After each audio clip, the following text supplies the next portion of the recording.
wanted to welcome you all here tonight, and you all came out despite the bitter cold. I think this is the coldest night of the year so far. I hope you liked the hot cider or something hot and had a bit to eat. So I wanted to welcome you here, but I will be doing some more welcoming remarks a little bit later on in our program. First, I would like to introduce you to our wonderful and incredibly wise and marvelous provost, Margaret Latimer, who's going to come and welcome you.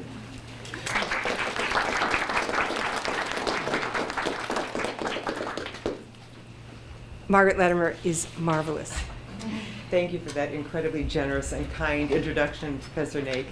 It is a real pleasure. It's an honor to be here among this assembled group of scholars. I think you probably all know what Renaissance means, that idea of a rebirth of this culture, this interdisciplinary culture that you are about to be a part of.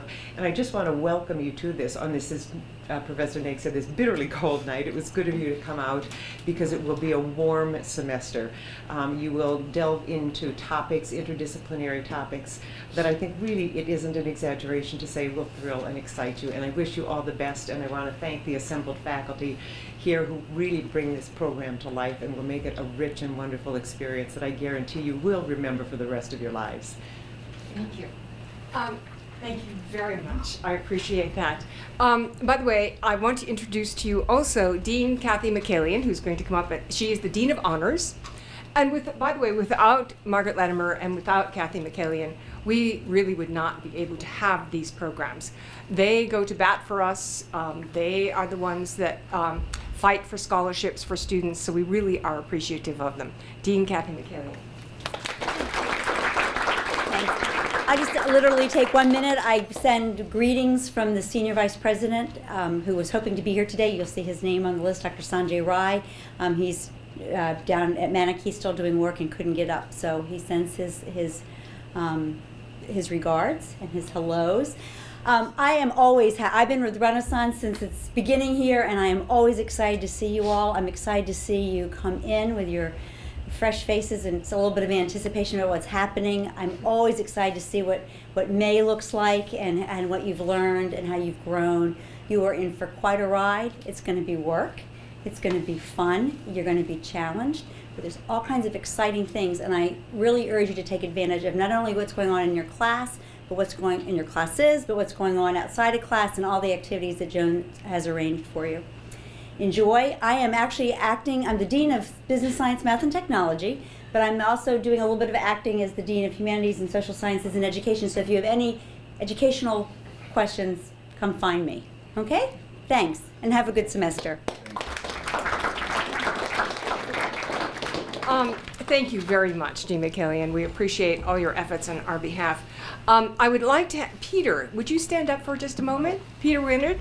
Peter brought his banjo earlier tonight, and I asked him to do that since he mentioned that he was played the banjo, and I thought it would be very appropriate to have him play the banjo while we were having our reception. Thank you very much, Peter. Appreciate it. Okay. I would like to offer a few remarks and to welcome you and to tell each and every one of you how unique and how special you are. There are many in this room who have very unique qualities and have had very marvelous journeys. And I won't name any names, but several of you are grandparents who have decided that it's time for you to be educated. One of you is from another country and seeking asylum in this country. Many of you are from very different countries. And I have to cheat and take a look at my notes here. One of you has lived in Israel and has worked for peace between Palestine and Israel. Another of you is raising her siblings because there are no parents to raise the siblings. And one of you, I just have two more comments. And one of you cleans offices at midnight, from midnight to 6 a.m. in order to be able to afford your education. And you all do these things. In fact, another one thing I was going to mention is one of you actually has hopped on freight trains in the journey to find truth. And all of you here are on a journey to be a scholar and to find scholarship. And if we look up the definition of scholarship or scholar, we find, according to one of the dictionaries that I consulted, that it is a learned or erudite person, especially one who has profound knowledge. And we're hopeful that through the dyads, through the courses in the Renaissance Scholars Program, that you will become enhanced in your pursuit of being erudite, and that you will become a true scholar, and a scholar who thinks critically and pursues knowledge for the rest of your life, because this is just the beginning of your journey, even for the grandparents in the room. So we really do appreciate it, and we wanted to let you know how much we appreciate how special you are. The committee selected you. They didn't select everyone who applied. And so you should know that it's a very special program for you. So the next part of our program, I would like to introduce Dr. Laufe. And Dr. Laufe, if she would stand up, I'll say some things about her. Dr. Laufe is not only an instructor in the Anthropology Philosophy 203 dyad, but Dr. Laufe is also the college-wide Director of Honors. She is also the Germantown Director of Honors. See, she's also the Director of Phi Theta Kappa college-wide. Did I get all your titles? Just Germantown. Did I get all your titles? I don't know.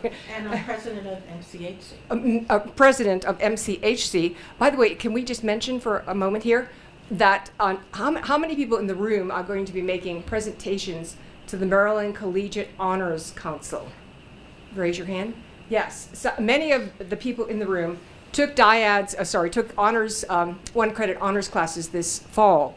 And as a result of the quality of their work, they've been asked to make presentations at the Maryland Collegiate Honors Council, of which Dr. Laufe is the president. Thank you. Thank you for that lovely introduction. Although I hold a college-wide position in terms of honors, Germantown is my home campus. It's the place of my heart, and also holds a special place in the honors world thanks to Dean McCallion and others here, because at Germantown, more than a decade ago, we took a consolidated approach at this campus, which has not happened at any other campus. Honors and Phi Theta Kappa are linked, and I'll talk about that in a minute. And we also partner very heavily with our specialty program, Renaissance. And so there really is a very unified message that students who are on campus taking honors classes get. And boy, has it had results.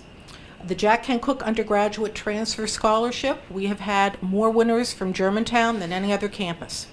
This year, of the 5 students selected to go on to phase 2 in that scholarship, one chose not to apply, 3 were from Germantown. And it's not an accident. And it's because we work as a team to be sure that you have the best information to help you reach your academic goals here and your academic goals once you leave here. Very important to all of us. So let's talk a little bit about how Renaissance fits in with honors. You can earn an honors transcript designation at the time of graduation by completing 15 classes in at least 15 credits. In at least, not 15 classes, 15 credits in at least 3 different disciplines. And it is noted in the graduation program as well. You get a big piece of bling, a big medallion to wear at graduation, and it is really a nice thing to do. The Renaissance courses, all of them count towards those 15 credits, as do any of the other honors offerings you may choose to take. So if you've taken an honors module attached to a regular course section, that would count towards the total. Obviously, these are honors classes. If you've done an honors internship through the Library of Congress, Smithsonian, or the Holocaust Museum through Paul Peck, that is an honors class as well. So those also count towards your 15 credits. So something to think about. It's something that will really distinguish you I think, in terms of transfer, and you're well on your way because most of you are going to be earning 6 honors credits this semester. Phi Theta Kappa is the International Honor Society. It is by invitation. We get an eligibility list at the beginning of the fall and spring semester for students who have completed 15 credits in transfer level subjects and have a cumulative GPA of 3.5. Now, it's a little higher than honors because we feel here at the college that honors programs are the gateway to becoming a scholar. We've set the bar at 3.2 because after some study and, again, looking at other trends across the nation, we think that students who are at a 3.2 are able to engage in scholarly work, in research, and do those things, and it's the path to, again, academic growth. Phi Theta Kappa is run more as a club. Our current president, Chris, is here. Chris Williams, where are you? Here, and an officer from last year, Heba Malik, is also here. We're still trying to figure out meeting times. We try to offer programming at the campus to help you along with transfer and getting good scholarship information. And in addition, we create some opportunities for community service. We have been asked to take on the Germantown campus food pantry. So we will be on the lookout for lots of information soliciting donations. There'll be some collection boxes, and it might be nice for some Renaissance events if we have people bring some food in that we can stock the pantry. So more on that later. If you have any questions about either honors or Phi Theta Kappa, please send me an email. That's the best thing because I have an office both at Germantown and at Rockville. Thank you.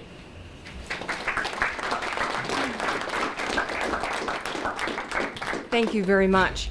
Next on our program, Professor Haydel and I are going to be discussing the dyad of Political Science 201 and English 190. And I'm going to let Professor Haydel start because I've been talking a great deal. All right. Well, the first ever class I taught in graduate school was a class in comparative politics. And I was pretty fresh out of undergrad. I'd done an integrated interdisciplinary major. Integrated International Studies was actually what it was called. So I was pretty used to using literature and anthropology and sociology and every once in a while a little bit of math, along with all my political science that I was doing. So when I first decided to teach this class in grad school, I said, comparative politics, I need some novels. So I assigned Bessie Head's When Rain Clouds Gather as one of the readings that my students did. So I had this one student, it was a class of 120, and this one student who made very clear that he really didn't like what we were doing in this class for a long time. And then we got to the part of the syllabus, the part of the semester where we read Bessie Head's When the Rain Clouds Gather. And he showed up to my TA's office, and he showed up to my office, and he said, I get it. This is so cool. And he loved the rest of the class. So ever since that experience with that student, I really wanted to do a class where I can really use literature to help teach comparative politics. So, guess what happens? Professor Naake and I developed, I don't even know how it quite happened, but it happened, this idea to teach comparative politics combined with introduction to literature.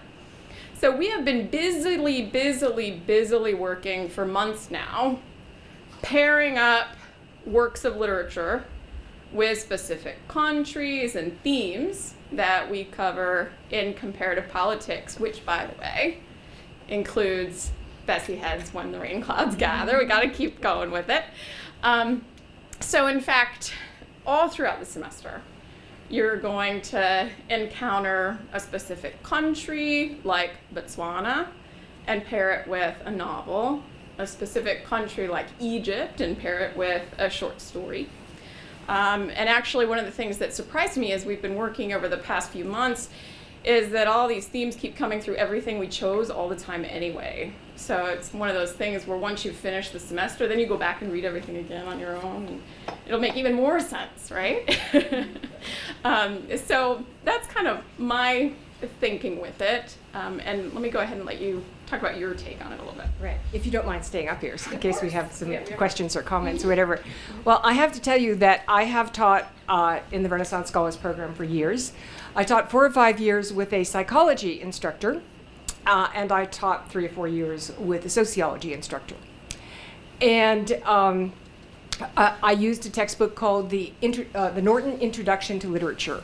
It's a wonderful textbook. It's this thick, has marvelous pieces of literature, and I just loved it. So I just assumed that I would be using the same textbook, an updated version, with Professor Haydel.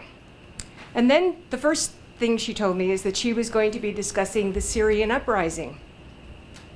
And I thought, there is nothing about Syria in the introduction, because by the time you get a textbook, it has, they've been vetting the material for 3 years before it goes into a textbook.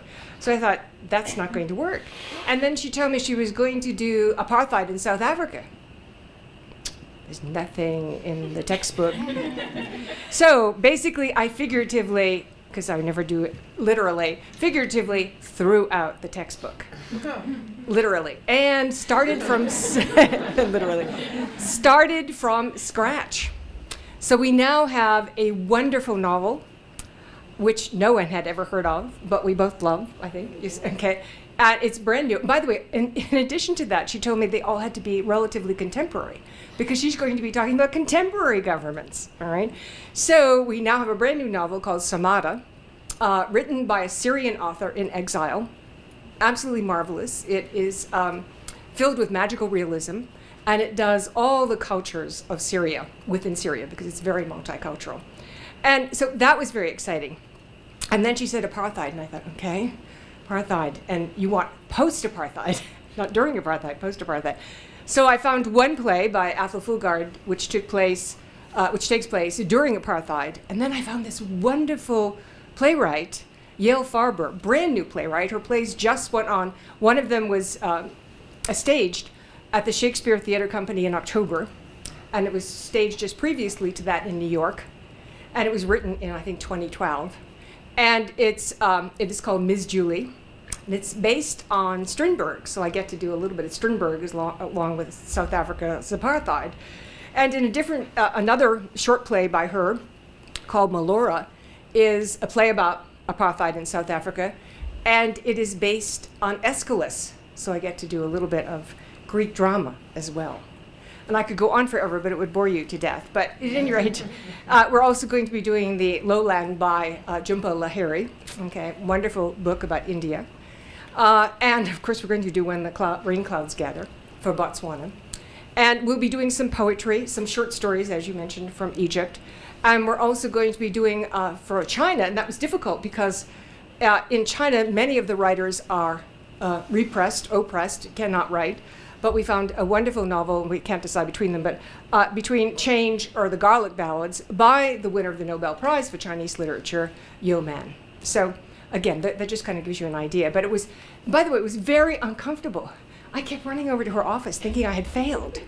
I thought, I can't fail at this time in my life, whatever, I don't want to fail. And so, I felt very uncomfortable. And you're going to feel at moments in these dyads a little uncomfortable. Okay, but the growth that I was able to experience personally in just having to give birth, we talked about this the other day, giving birth to a new course was absolutely wonderful. So I don't know whether you want to add anything to that. Just one little thing and then a couple logistics, right? Mm-hmm. One of the things that's so cool about this program and so great about teaching, and I wish actually taking the dyads too, when we've met, we've both read these works and we annotate them, of course, while we're reading. And what's been so fascinating is we have different annotations on different pages because we're reading them in totally different ways. So she'll have one page, which is rare for her, that's blank, but mine will be totally filled up. So one of the things to kind of bring to this experience and bring to this dyad and the other dyads is a little bit of excitement that you actually get to look at one piece of text or material or a case study, whatever it is in your particular dyad, in just totally different ways, in a way you'd never really be able to do without these deeply integrated dyad courses. Okay, so just one piece of logistics. We've sent out emails to everybody who's registered for our dyad. There might be a couple people who still need the information, but we've asked you to read Half of a Yellow Sun already, hopefully. I know a couple of people I was talking to have just finished it. We're going to be working with that novel for the first 2 weeks of the semester, so we really want you to have read it before starting so you can kind of reread it and analyze it in the first 2 weeks. I've also sent out the information about the textbook for the comparative politics part of the class, Comparative Politics, Structure and Choice by Barrington. If at all possible, it'd be great to read chapter 1, which is relatively short, for next Tuesday. Won't be the end of the world if you can't get it read till Thursday, but it'll help you a little bit and kind of give you a sense of what comparative politics is all about. That's not necessarily something that everybody's heard of as a field of study. So that will be helpful if you can read that for Tuesday night as well. Thank you very much for your attention, and I'm sure we have raised many questions, and you can ask us privately afterwards.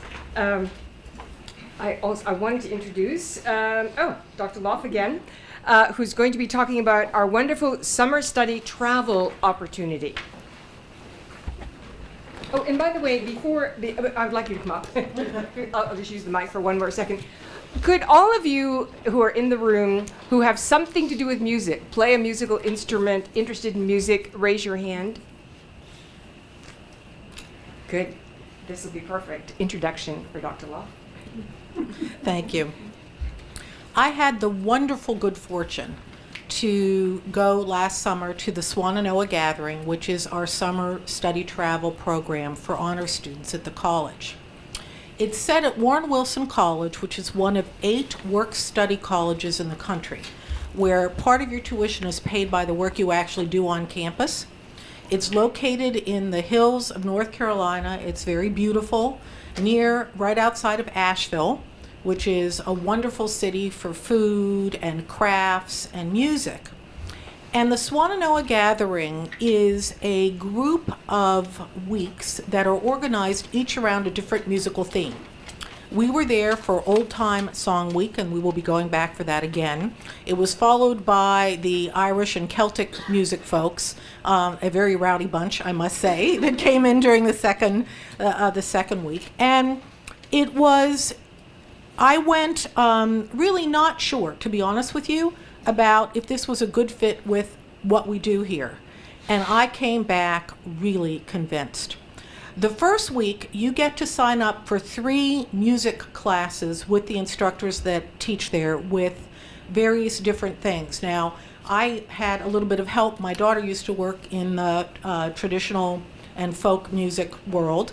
And so when I got the list, some of the people I'd heard of, and then I did some research. So for those of you who are thinking about this, really go look at Swannanoa. I think the program is up for Old Time, and look at the artists and do some research about them. They are the premier people in their field. Sheila K. Adams, who is right there, I took her class. She just won the National Endowment of the Arts, a National Heritage. She's a National Heritage Fellow. This is a big deal. And she is probably one of the best clawhammer banjo players in the country, women. A very particular style of banjo playing to that area. And she's a marvelous storyteller, and she's also an author. In her class, she would tell you who taught her the songs, all of her relatives, which one. She would talk about the different versions they would sing. We would sing them with her. And then, because she's such a repository of knowledge, one of the Irish musicians who was there, who had an interest in ballads, would sit on the class and go, well, in Ireland, we still sing it this way. We've changed it this way. It was fascinating. And it was all about, again, the heritage, what these songs represented, etc. I took a shape note singing course. Shape notes are very common all throughout Appalachia. It's a way to sing church music. If you can't read music, it was a hoot. There were people who were confirmed shape note singers, and there were people who were novices like me. The instructor, Josh Goforth, who's also a relative of Sheila's, plays about 6 gazillion instruments. Very talented people, and I could go on. The Scottish ballad guy was great. They were all wonderful. And so you take 3 classes, and then in the evening, there are these amazing performances by these musicians. There's one student performance, and you really are immersed in the music. Fiona Ritchie, who does a folk music show, she was there recording at lunchtime. You could go hear her interview these musicians. It was very, very rich. There was blues music. There was Scottish music. There was gospel music. There were some courses that were for people who played instruments. There were some that weren't. And it was very, very rich. Here's Sheila's bio here. And if we have time, if I may, now I don't know what, everybody's going to laugh at my computer skills. Here we go. This is her singing Little Margaret, which I hope will play correctly. Is it doing it?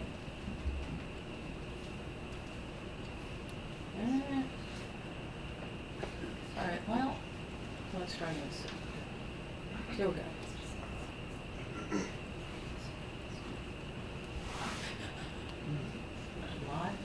Stop laughing, computer people in the room. Here we go. Is it loading now? All right, if someone wants to put me out of my misery. Thank you, put me out of my misery there. Anyway, it's very, very rich.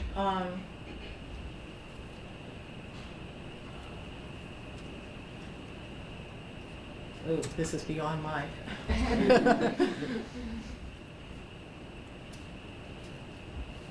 Do you have Flash Player installed? Don't know. All right. Anyway, if you go to the National Endowment for the Arts, you can hear a sample of 2 of her things.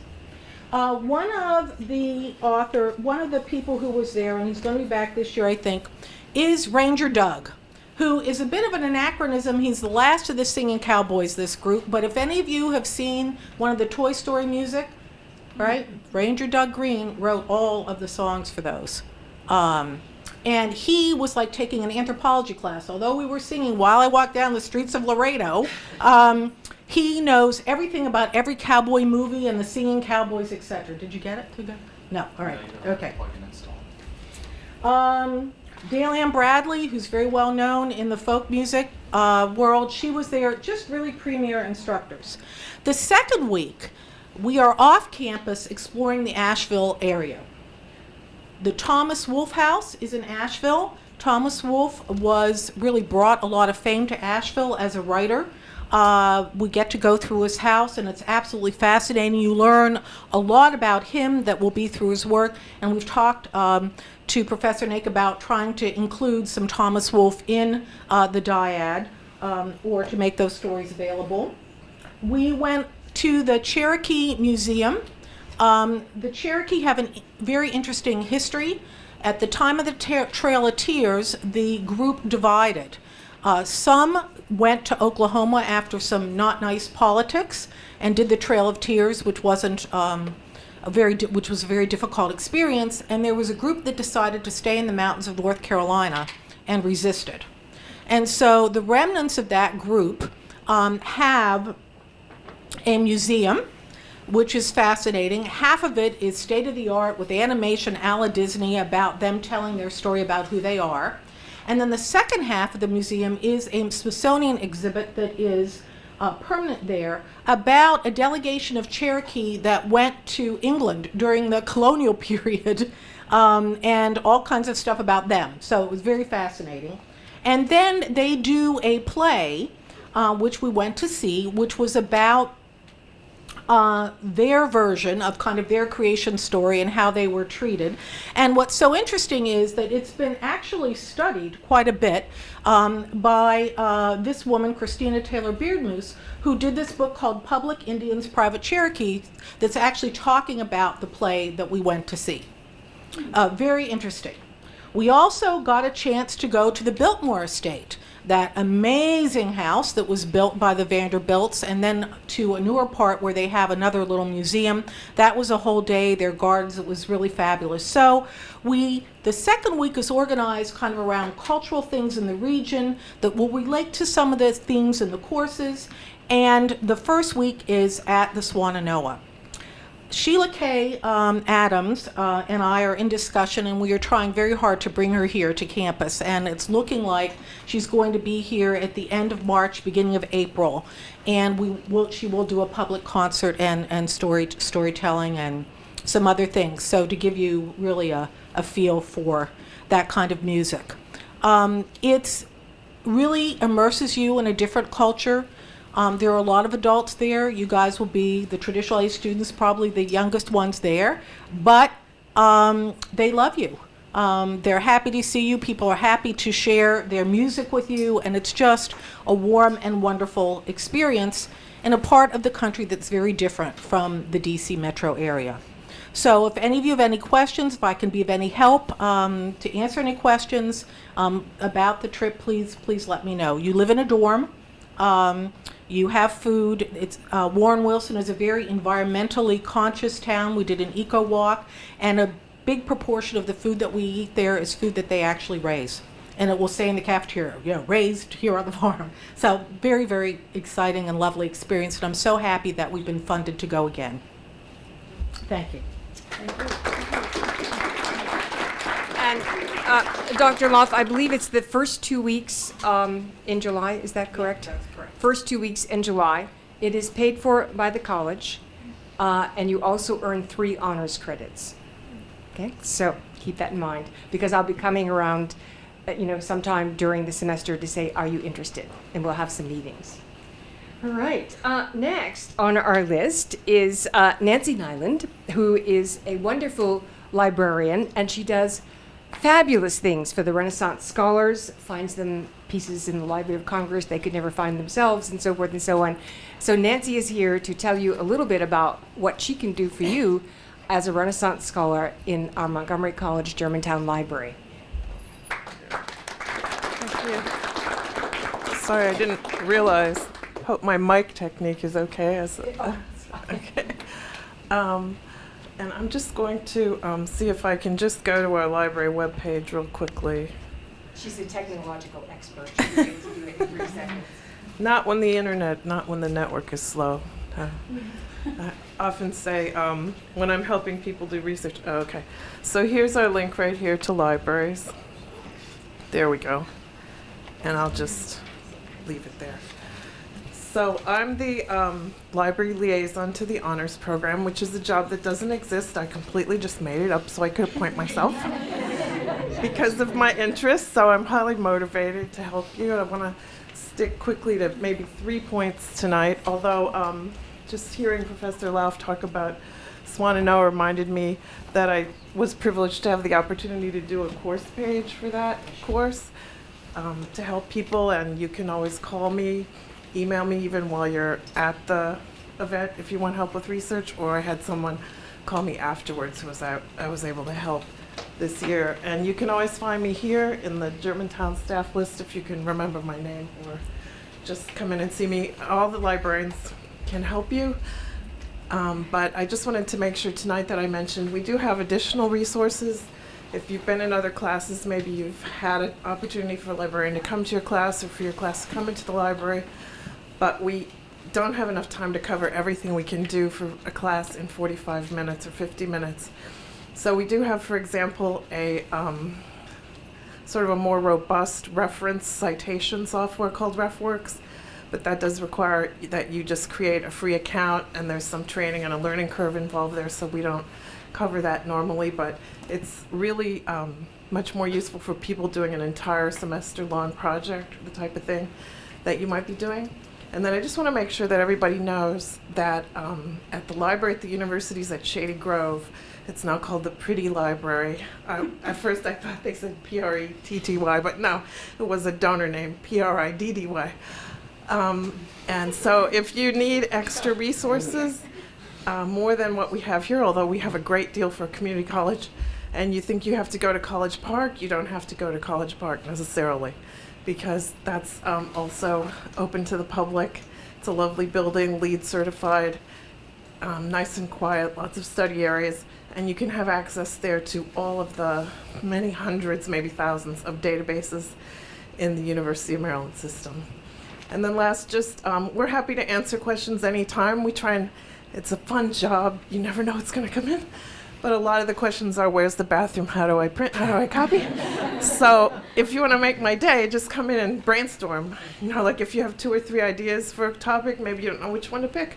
And we can run a few through our databases to see what kind of resources to make your life easier. As you'll hear me say if I'm in a session, I see my goal here as to save you time and reduce your stress level. So I'll save you time by sitting down now. Thank you. Thank you very much. And I neglected to mention that Nancy is a very accomplished pianist and often plays on our new baby grand piano. So we're very excited to have that. Our next conversation is going to be Dr. Walsh and Dr. Laufe talking about their dyad, Philosophy 203 and Anthropology 101.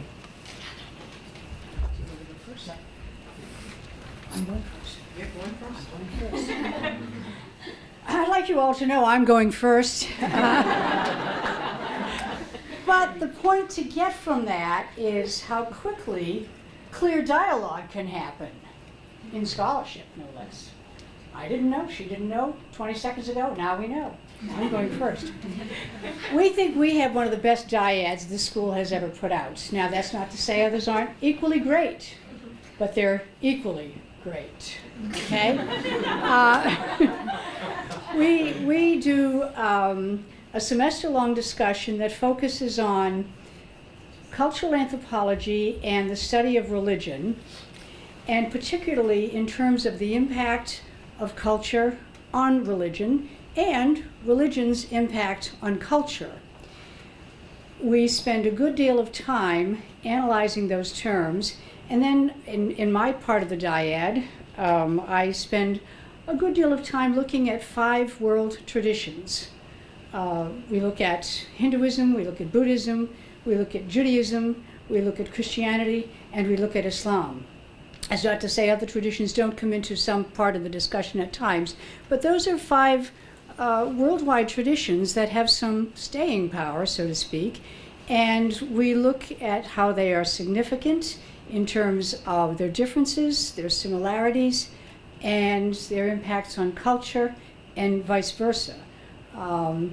We are incorporating, because each of us thinks in terms specific to the dyads, the courses that we teach in the dyad, we're incorporating a unit's case study on the Holocaust in terms of religion, ethnicity, prejudice, horrible things, and what's happened with all that in the last 50 years as groups that had at one time been defined as enemies are now defined as brothers. It has significance for looking at religion and violence. We tend to associate religion and violence simply with, is there a drone out there that's going to get us, or is somebody being a suicide bomber?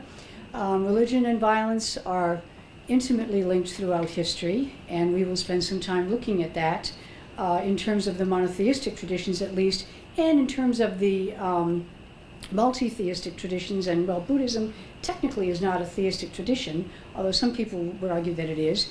But we spend a lot of time looking at issues that are critically important in today's world. And then we wind it up. We've taught this class a couple of times before, and I have to say we change books every time we do it. Mostly because these, particularly in Dr. Walsh's half the class, finding good textbooks that really talk about religion in a neutral, unbiased way is really a challenge for her, and it's really a challenge in the class. And at times, you will hear both of us say, we don't like this book because of this, right? Or this part of the book, take with a grain of salt. The case study that you'll be reading in the anthropology part is a group called the Gabusi from New Guinea. And what's unique about the book is that they were missionized in the 80s, and it radically transformed their culture and eliminated many of the traditional things that the anthropologist first observed in his field work. And then when he went back in the 2000s, right, there had been like a swing back to incorporating some of the original cultural traditions. So that will provide us with some interesting discussion points. In addition, we try to talk about the relevance of both of our course material to your lives and to thinking about current events and things that are happening today. Dr. Walsh also has extensive training in sociology, and often you will hear, it will sound like a stereo out of tune, where she will be talking about in sociological terms, and I will remind her that we have an anthropology class linked, and that we need to talk more than just about large-scale, state-level cultures, right, and that we need to remember, I know, we need to remember, but you will see dialogue, you will see interdisciplinary thinking, and lots of good thinking, I think. I think so too. We have set up the class not so much to give you answers, but to ask a lot of questions, to get you thinking about, for example, how much can a culture change and still be the culture it once was? What is the relationship of belief systems into informing the culture and the way people think? So there are lots and lots of meaty topics. Dr. Walsh is incredibly eloquent on most of them. I have lots of wonderful video material to support some of the work that I do in my half of the class, and we're just looking forward to a wonderful semester. And yes, you do have to buy all the books for anthropology. I've already gotten several emails. It is a reading intensive class, but we do use the textbooks, and again, we use the books in her half, because one of the things that you, particularly in this dyad, I think the reading helps you understand how people talk about these issues in the academic world. What language are they using? What is the vocabulary? What are the nuances? And that's one of the things that we're hoping that you will become sensitive to as a result of the dyad. So we're looking forward to a great semester. Thank you. I want to say more, yes, of course, now that my juices are flowing here. Unlike some dyads which will have you reading 10, 12 books, acts, plays, whatever, we only require 6. 3 and 3. We take very seriously, Dr. Laufe does and I do, this idea that the Renaissance Scholars Program is about making scholars. Every time I start a class, and I'm feeling it right here now, my stomach is shaking, not because I'm nervous to speak in front of a group, because put me in front of a group and I'll go on for hours, as you will see soon. But I am always humbled.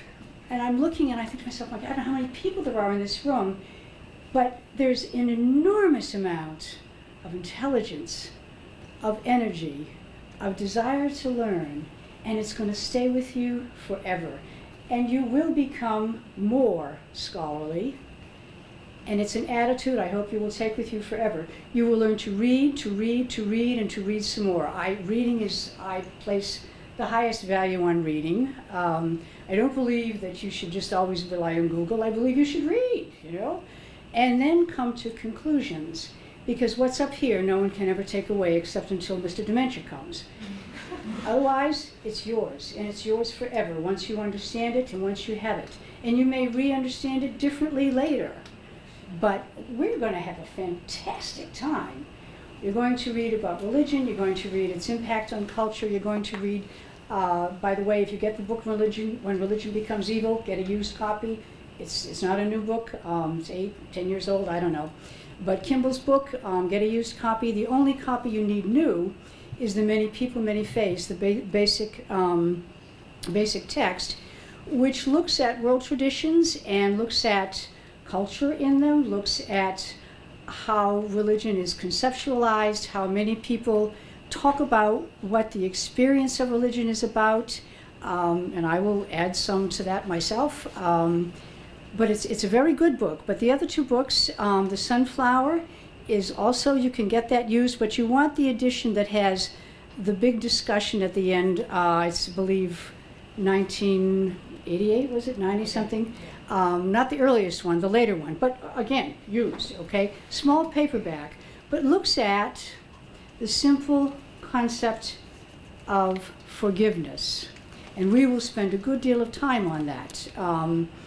We will look at religions, we will look at their commonalities, their distinctiveness. We will look at some issues of religion and science and see how the conversations are going these days. We will look at religion and evil, and we will look at an enormous sweep of history in terms of Judaism and Christianity and Islam particularly, and particularly Judaism and Christianity, because there's such an enormous cultural impact there. So I'm looking forward to it. I also wish I could take the other dyads. I was sitting here thinking, oh my God, I'd love to take that, you know? So anyway, I don't know, do you want to say some more? In deference to all the reading, we have made most of our assignments joint. We've Yes. limited the amount of assignments, so we're really stressing synthesis, so don't panic. We understand that we're asking a lot. We understand that we're asking a lot, but we've also modified our assignments so that you can really feel freed up to jump in the pool in the deep end and just swim around and all the stuff that we'll be thinking about. So wish everyone, either in our dyad or the others, a wonderful semester. Yes. Yeah. Thank you. I'm going to change the program just a little. You don't have a program, so I'm going to change it just slightly. Dr. Harding, I think we need to hear from you next, so that we have a little break in all the voices up here, okay? Professor Carter was not able to come tonight because of a prior commitment before he even knew about this meeting. And so, but Dr. Harding will be teaching the philosophy part of the philosophy, art, two-dimensional design dyad. And so, Dr. Harding.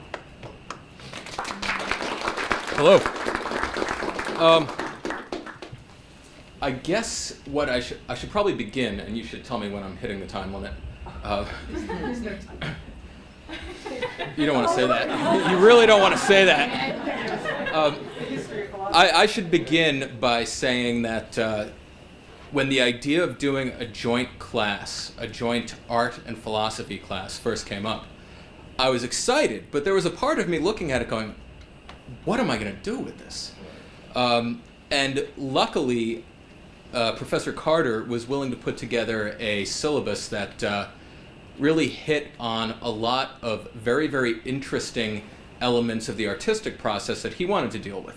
And once I saw what he was interested in doing, I realized, well, this is going to fit together perfectly.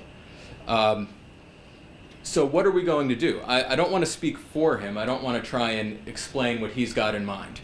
But for my portion of the dyad, what we're going to do is we're actually going to begin with pre-Socratic philosophy, which is going to be very, shall we say, gnomic or obscure. The pre-Socratics, as the name implies, existed before Socrates. We don't have any complete writings from the pre-Socratics. What we have is a series of fragments. So we're going to begin by and these fragments are so enormously obscure. We're going to begin by trying to riddle through exactly what these guys were talking about. And I think that's going to be a good introduction. Or it's going to be a frustrating introduction, we'll see. From there, we're going to move on to a consideration of certain other elements. In the ancient world, there was a quarrel between poetry and philosophy. Poetry, the English word, comes from the Greek word poiesis, which means to make, to bring something into existence, but not by natural means. Now, the problem was that the makers, the poets, if we use it in a very broad sense of the word poet, claimed to be able to give you the truth about things. The philosophers also claimed to be able to give you the truth about things.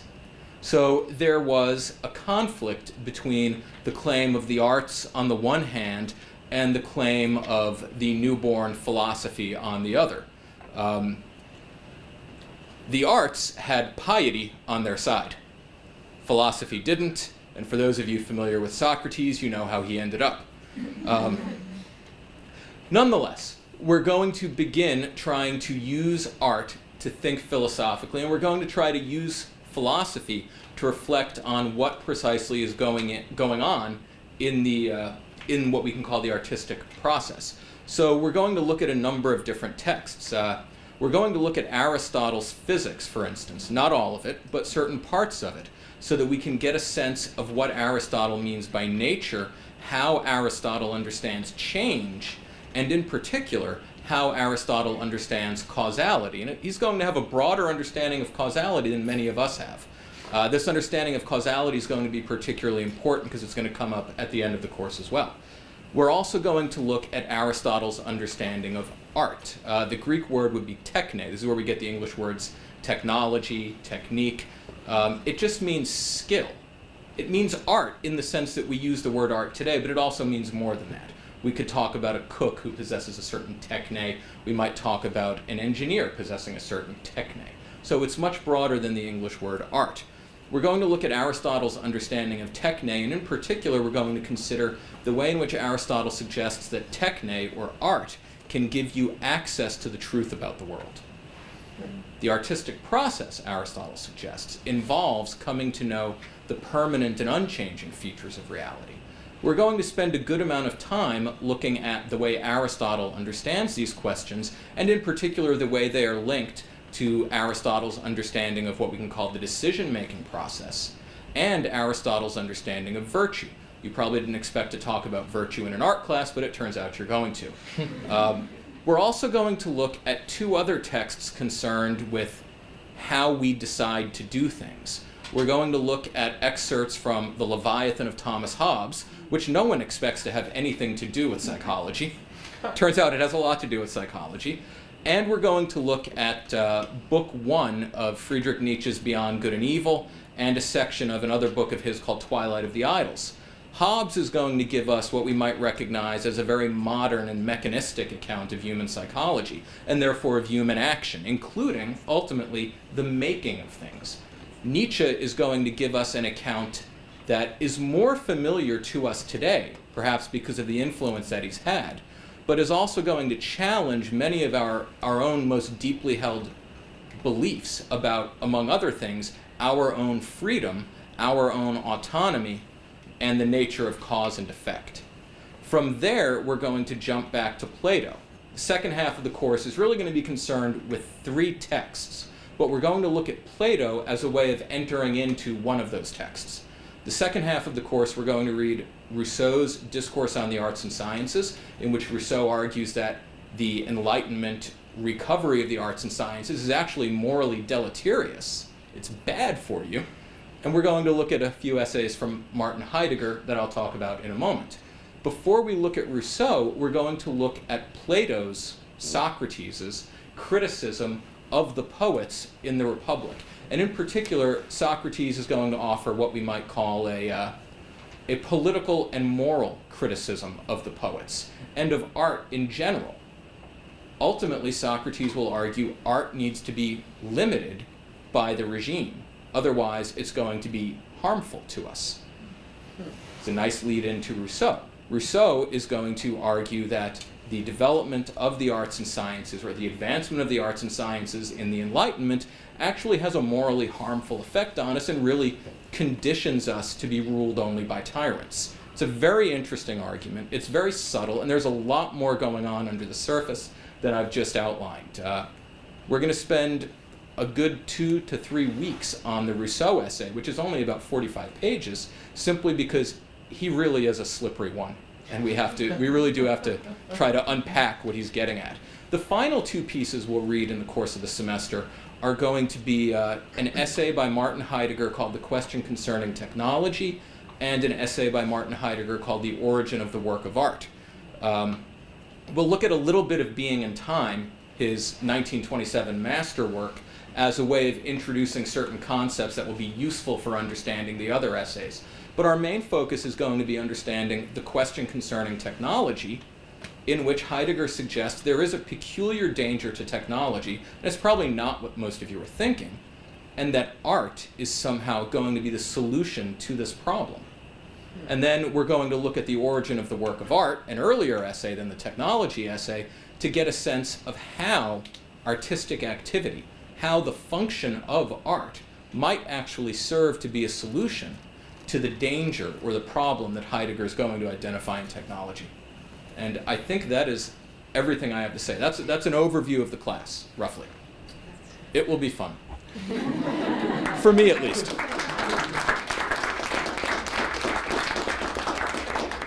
So much. Oh, you're welcome. Thank you.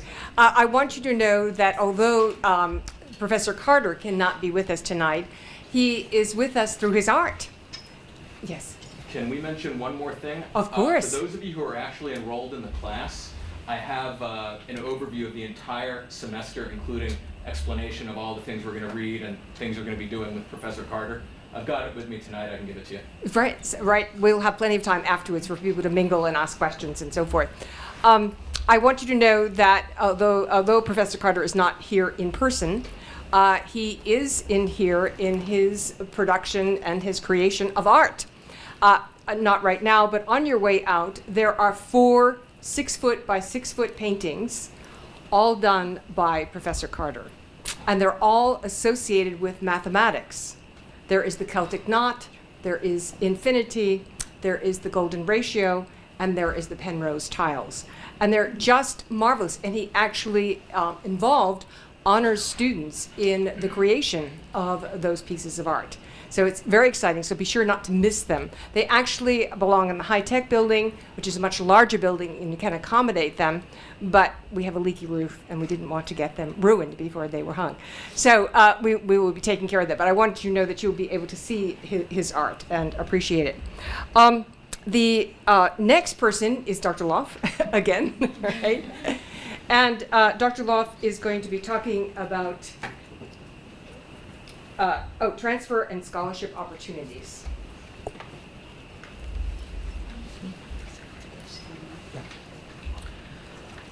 One of the things that is an advantage of being an honor student is that it opens up some scholarship and transfer opportunities. We have partnerships with some schools that are contingent upon your work in honors. For 13 years, I have been sending students to Dickinson College, and they have been an incredible partner. We are now one of 5 community college partners. My first student went there for $3,000 when their tuition, room and board was $36,000. That amount now is $60,000 plus, and we still have students that are paying roughly the same amount of money due in part to the generous scholarship that is there.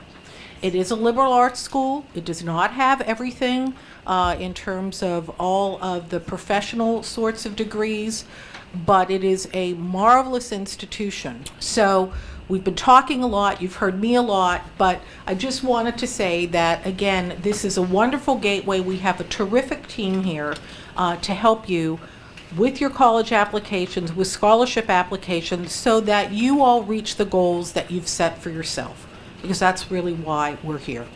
So thank you so much for your patience with all of the things that I talk about.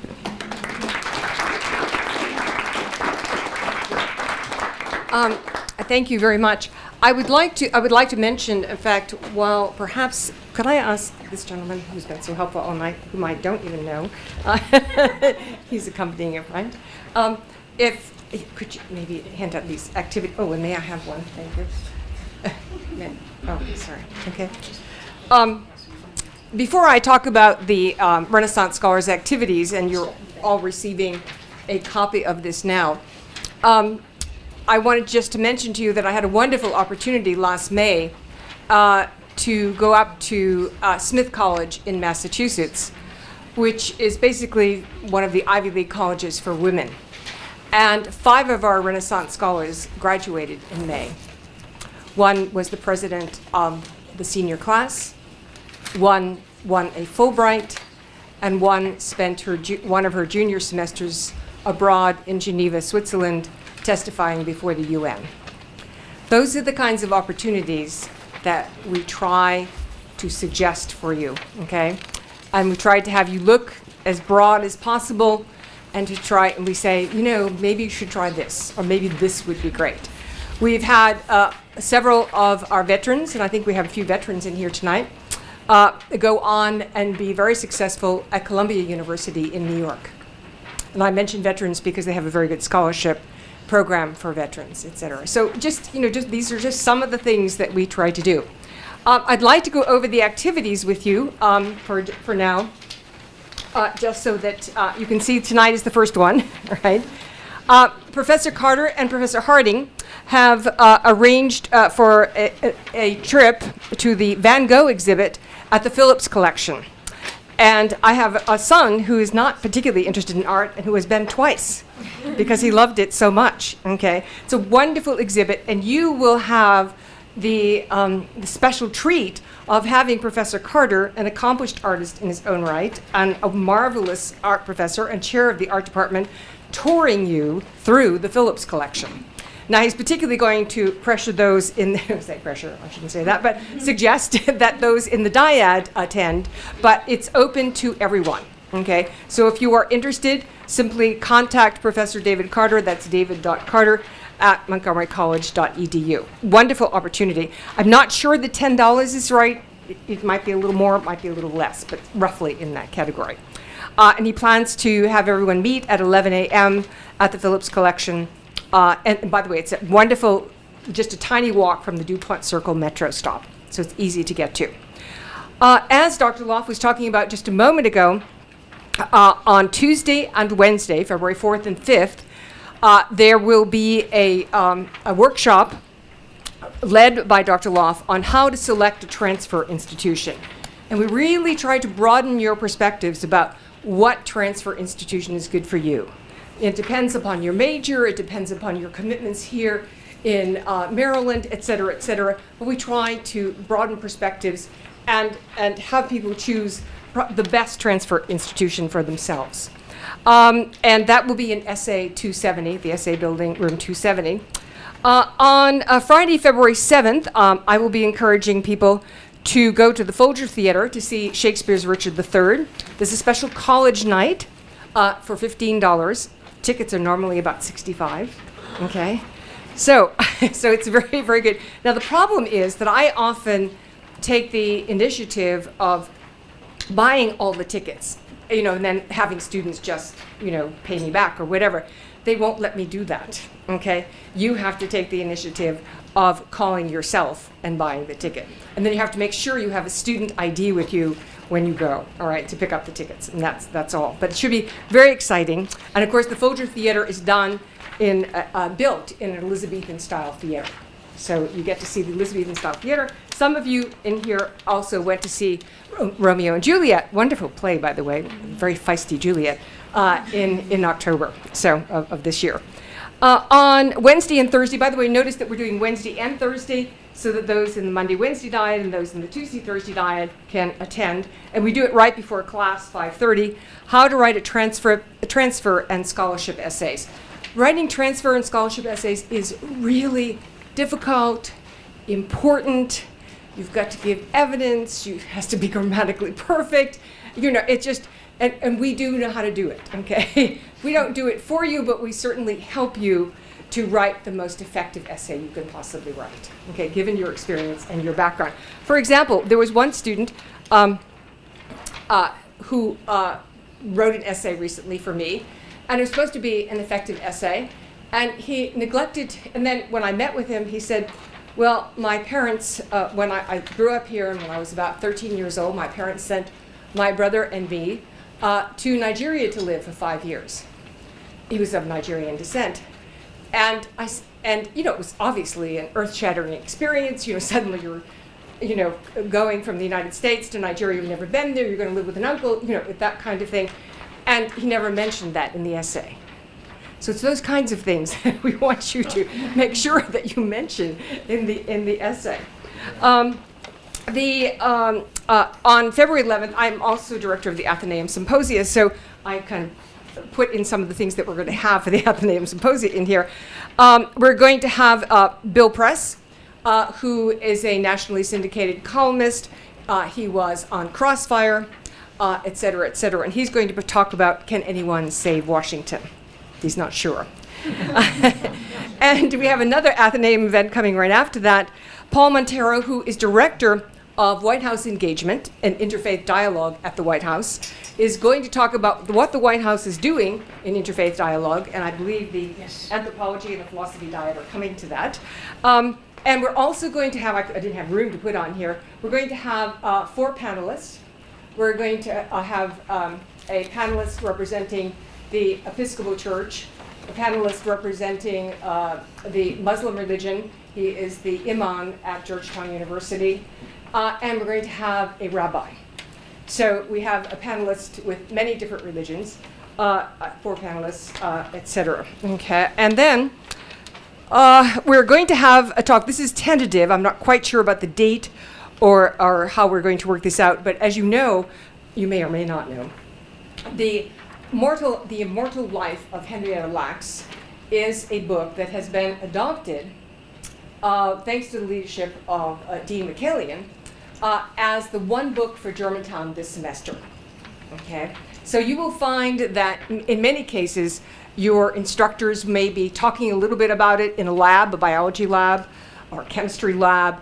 They may be referencing or having you read a chapter or a section of it in a history course, a sociology course, or whatever, and we're going to try to reference it in our classes as well. And so we are going to have a speaker. It's a very important book.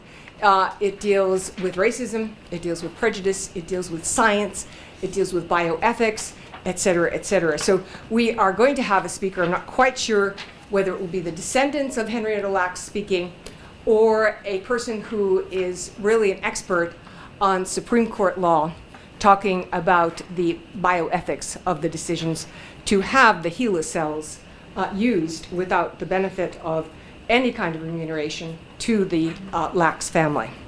Sorry, I didn't mean to go on. Okay. The next thing I wanted to mention to you is that we will be having March 5th, 12th, and 26th. We will be over in the essay building, the Student Life office. Notice there at 6 p.m. right before your dyads, and packing smart sacks for the Manna Foods for local elementary schools. These foods are for children, not during the school week because they're fed through school plans during the school week, but these are children who do not have any food on the weekends. So we pack food in little backpacks so that people don't know they're taking food home.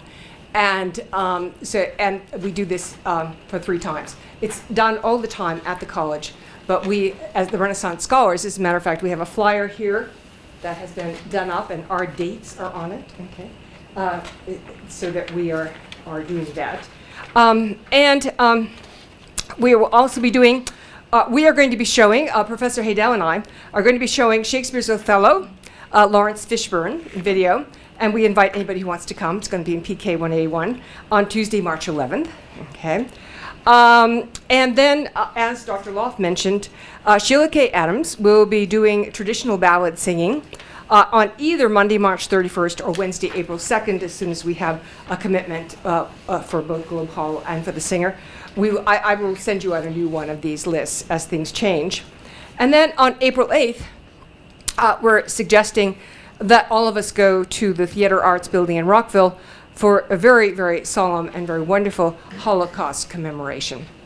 And then I will be leading a trip to the Nelson Mandela exhibit, which is at Howard University, and it's on April 12th, and it's open until April 27th. And it actually has 100 pictures from displays, et cetera, exhibits from the Apartheid Museum in South Africa. And it's very powerful. I have been to the Apartheid Museum in South Africa, and it's a very powerful exhibit. So we will be seeing 100 of those pictures or exhibits or displays. Very, very powerful. So we'll meet there and go from there. And I also want to mention, Dr. Laufe, did you want to? Yes. Well, there's so many things we're covering tonight. So and it's not an activity, but I wanted to have Dr. Laufe mention the internships at the Library of Congress, at the Smithsonian, and at the Holocaust Museum. We are very fortunate here at Montgomery College to be probably the first community college in the country that reached out and made partnerships for our students to be interns at the Smithsonian, the Library of Congress, and the United States Holocaust Memorial Museum.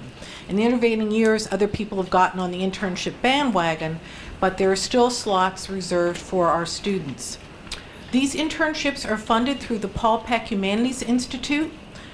The students get a stipend that covers the cost of the HP 275 class, and the remainder of the funds are used to help defray the costs of getting down to downtown DC, because as we all know, the metro can get pretty pricey. We are getting ready to solicit applications for summer 2014. The deadline, yes, is going to be March 3rd, and there will be sessions held at each campus with Professor Betty Petrides, who is the internship coordinator on each campus.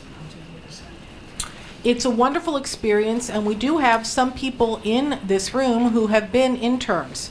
Do you want to raise your hands? And all right, and tell us, Mohammed, do you want to tell us where you worked?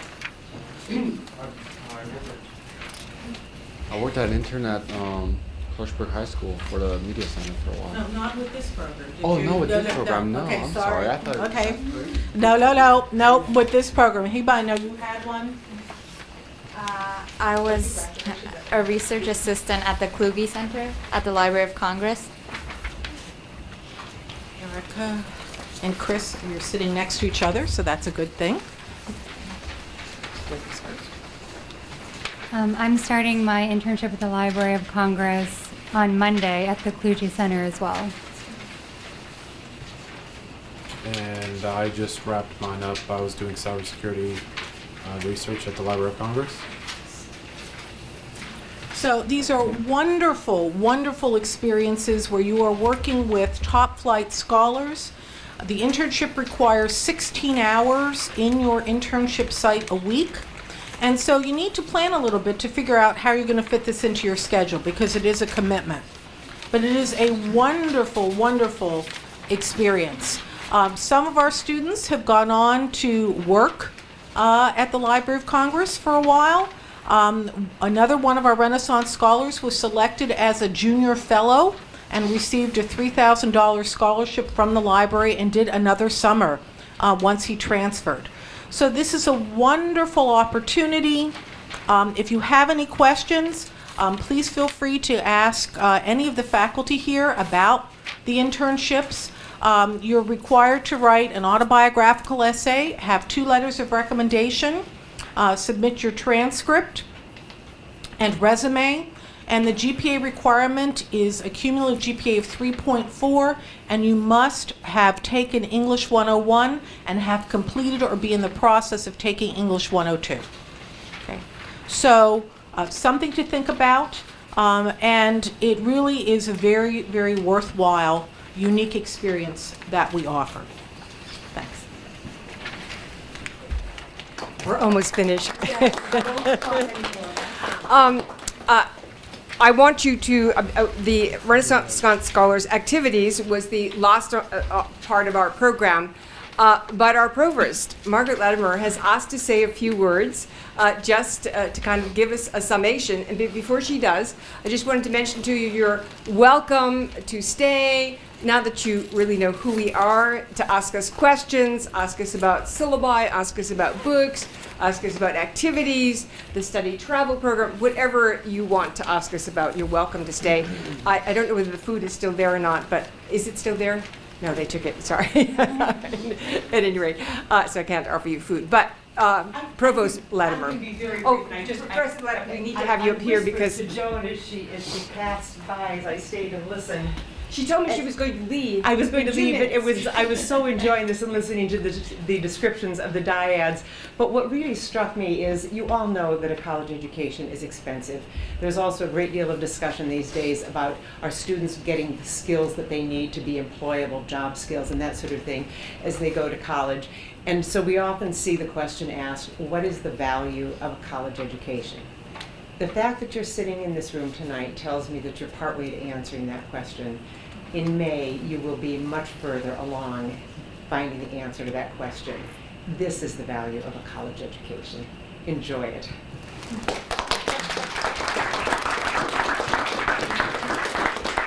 Thank you so much. You see why she's a wonderful provost. Thank you so much. I appreciate you're all coming here tonight in the cold and bitter cold. And it reminds me of my days in Boston where I grew up. So it just is, we really appreciate it. And I want to go back to the idea that each of you is unique and special and definitely a scholar. Thank you.